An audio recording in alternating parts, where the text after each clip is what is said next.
Good morning students. हम लोग आज एक नया टॉपिक पढ़ेंगे, conservative and non conservative force. Conservative and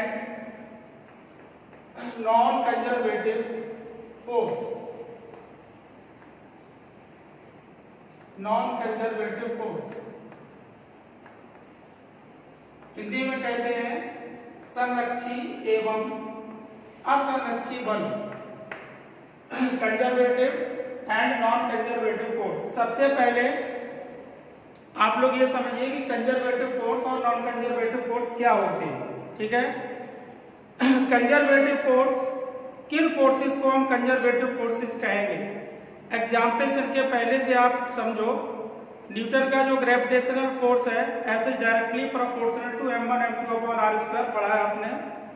coulomb force पढ़ा है, F is directly proportional to q1 q2 upon r²। Magnetic forces पढ़े हैं।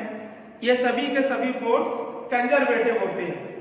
कंजर्वेटिव फोर्स को कैसे डिफाइन करेंगे, तो इसमें आप ऐसे कह सकते हैं कि किसी भी फोर्स का वर्क डन जिससे हम पार्टिकल को एक पॉइंट से दूसरे पॉइंट तक मूव करते हैं, तो जो पार्टिकल का जो वर्क डन है, फोर्स का जो वर्क डन है, वो केवल उनके पॉइंट्स पर डिपेंड करता है, उसके द्वारा तय किए गए पाथ पर डिपेंड नहीं करता है।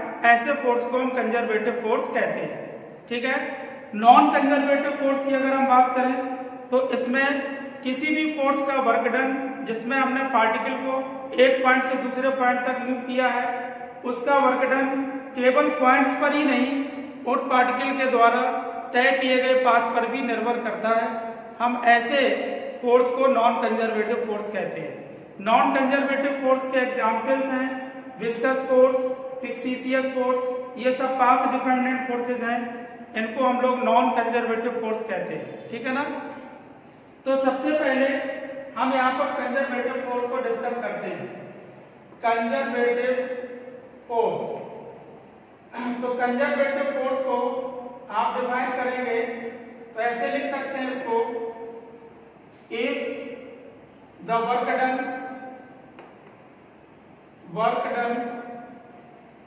by the force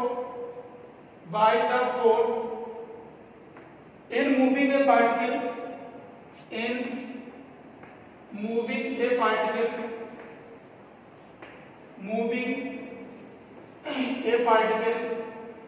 from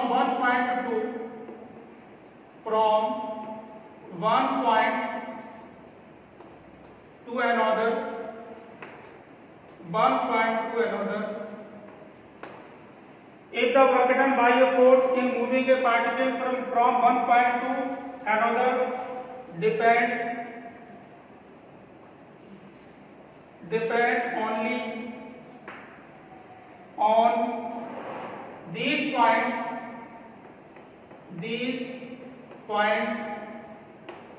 not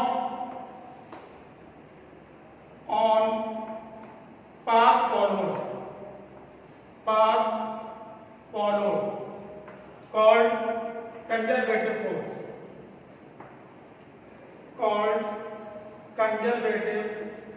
force, ठीक है। ये इसकी डेफिनेशन होगी बच्चों, आप इसको देख लो फिर से।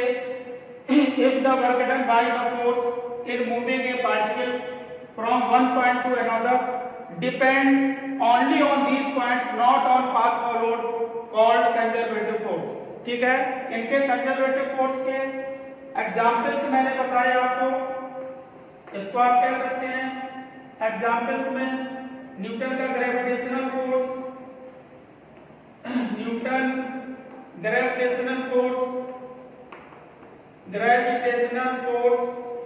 ब्रैकेट में इसको लिख दो फोर्स को, F is directly proportional to m1 m2 upon r²। इसी तरह से कूलाम का इलेक्ट्रोस्टैटिक फोर्स, ये सब एग्जाम्पल्स हैं किसके, तो ये सब कैसे फोर्स हैं, कंजर्वेटिव फोर्स है। q1 q2 upon r²। Inverse square law को ऑबे करते हैं। F is directly proportional to 1 upon r²।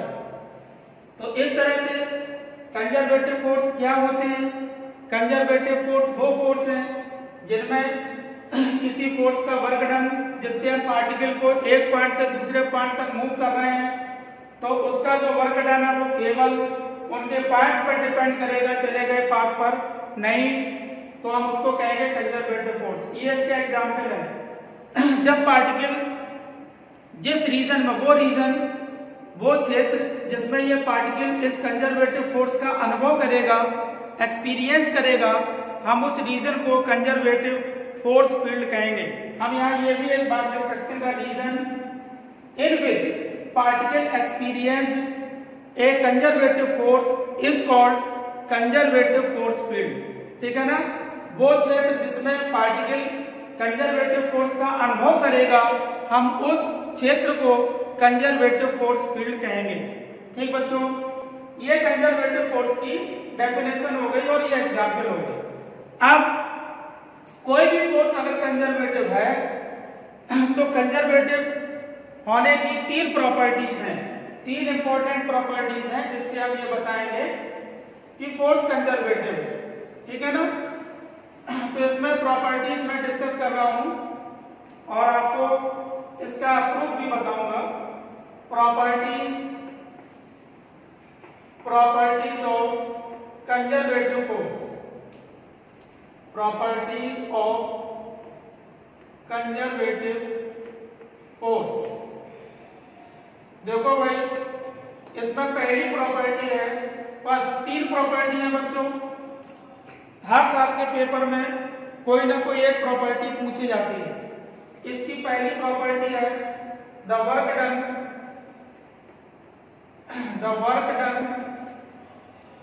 Around the close path, around the close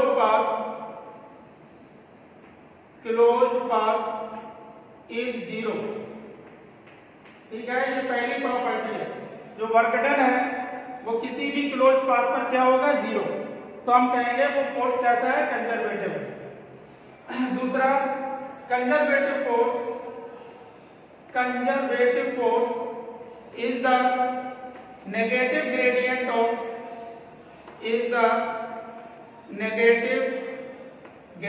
of potential energy, negative gradient of potential energy.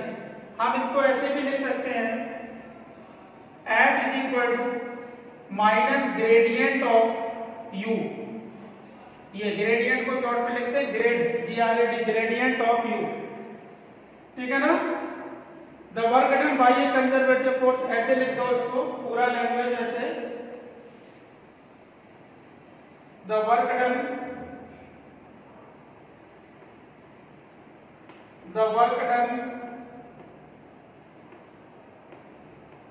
by a conservative force,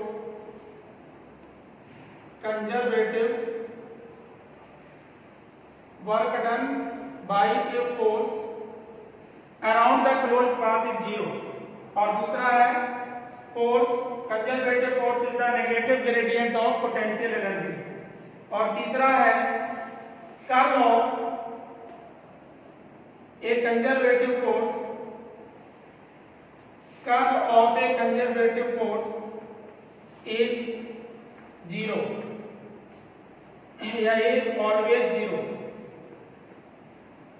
किसी भी conservative force का जो curl है वो हमेशा जीरो होता है। तो तीन प्रॉपर्टीज हैं कंजर्वेटिव फोर्स की। The work done by a force around the close path is zero. ठीक है? Conservative force is the negative gradient of potential energy. Conservative force is the negative gradient of potential energy. तो ऐसे भी लिखेंगे और इसको ऐसे लिखेंगे, curl of F is equal to zero.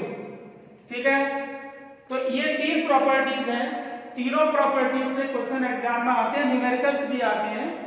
तो इसको मैं पहली प्रॉपर्टी पहले आपको डिस्कस कर रहा हूं। पहली प्रॉपर्टी में, फर्स्ट प्रॉपर्टी में है कि अगर हम किसी फोर्स का वर्क डन, अगर कंजर्वेटिव फोर्स का वर्क डन है तो किसी भी क्लोज पाथ के अराउंड जीरो होगा। कोई आपके पास क्लोज पाथ है और अगर उसका जो वर्क डन है वो कंजर्वेटिव फोर्स से है तो उसका जो वर्क डन है वो जीरो होगा। तो उसको मैं करके दिखा रहा हूं, देखिए जरा, ये पहली प्रॉपर्टी है, तो इस पहली प्रॉपर्टी में फिर से लिखे दे रहे हैं, the work done by a conservative force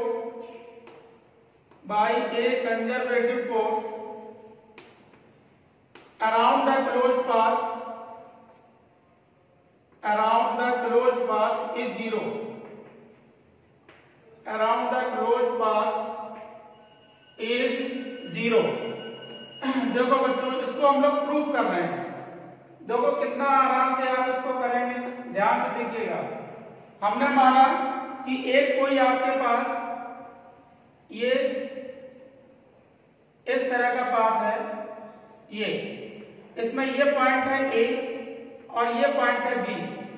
ये पार्टिकल ए पॉइंट से कंजर्वेटिव फोर्स के इन्फ्लुएंस से, मतलब जो प्रभाव है वो किसका है, कंजर्वेटिव फोर्स का, तो उसके इन्फ्लुएंस से पार्टिकल इस एक्स पाथ के अलोंग ए से बी पर जाता है।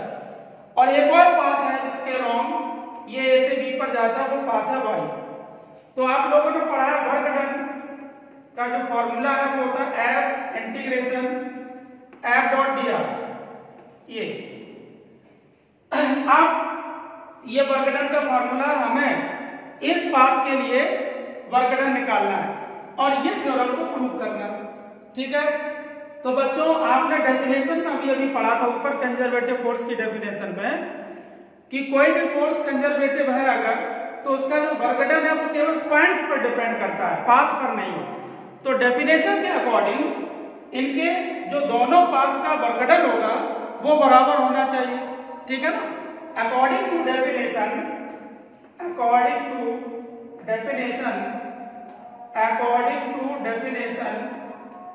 डेफिनेशन के अकॉर्डिंग जो पाथ है दोनों को बराबर होने चाहिए। A X Y path work done जो होगा path A X B is equal to path A Y B. ये दोनों पाथ के जो वर्क डन है वो बराबर होंगे। तो आप यहां पर लिख सकते हैं इंटीग्रेशन ए से B along the path X F dot D R is equal to integration A से B along the path Y F dot D R according to definition. Path पर डिपेंड नहीं करेगा तो दोनों पाथ के work done बराबर होंगे। अब अगर हम यहां पर इसकी लिमिट बदल दें तो माइनस साइन आ जाएगा अलोंग द पाथ वाई और ये हो जाएगा B to A F dot D R. ध्यान से देखिएगा। अब हम इसको एक स्टेप में सॉल्व करेंगे। इंटीग्रेशन एक्स ए से बी और ये एफ डॉट डी आर और इसको हम इधर ले आए तो प्लस साइन हो जाएगा प्लस इंटीग्रेशन वाई बी से A F dot D R is equal to 0। तो अगर हम इस पूरे पाथ को अब यहां लिखें तो ऐसे ही बता सकते हैं कि ये पाथ है आपका क्लोज पाथ है, इस तरह से तैयार हो गया। पार्टिकल पहले कंजर्वेटिव फोर्स के इन्फ्लुएंस से कहां गया, ए से बी पर और फिर बी से आया वापस कहां, ए पर।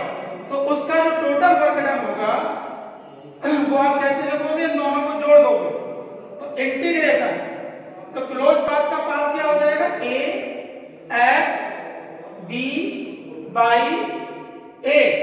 देखो ये पूरा पाथ कवर हो गया, A X B Y A, ठीक है ना।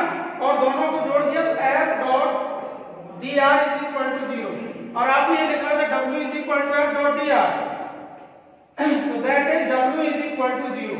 तो किसी भी क्लोज पाथ का जो वर्क डन है वो कितना होगा, 0। तो हमको ये थ्योरम प्रूव करनी थी, तो देखो थ्योरम आ गई। अब इसके बाद जो सेकंड और थर्ड इसकी थ्योरम है उसमें ग्रेडियंट और कर्ल का यूज है। तो बच्चों हम आपको नेक्स्ट क्लास में पहले ग्रेडियंट, कर्ल और डाइवर्जेंस पढ़ाएंगे, तब हम उसकी प्रॉपर्टीज डिस्कस करेंगे। That's all.